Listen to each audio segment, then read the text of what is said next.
నాకు 10 సంవత్సరాలు ఇవ్వండి, న్యూయార్క్లో ఉన్నోడు కూడా భారత్ ఫ్యూచర్ సిటీ నేను చూసి వచ్చినని చెప్పుకునే విధంగా ఈరోజు ఈ నగరాన్ని నిర్మిస్తా.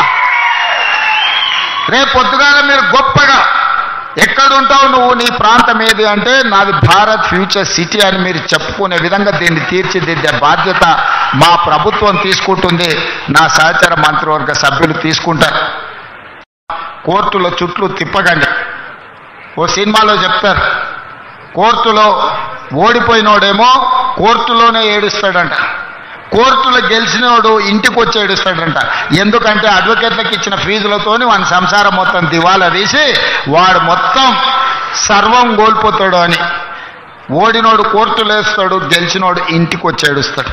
అట్లనే ఈరోజు మీరు న్యాయవాదులను బతికించడానికో లేకపోతే రాజకీయ పార్టీలు ఉసిగొల్పితే వాళ్ళ చిక్కుల్లో మీరు పడకండి.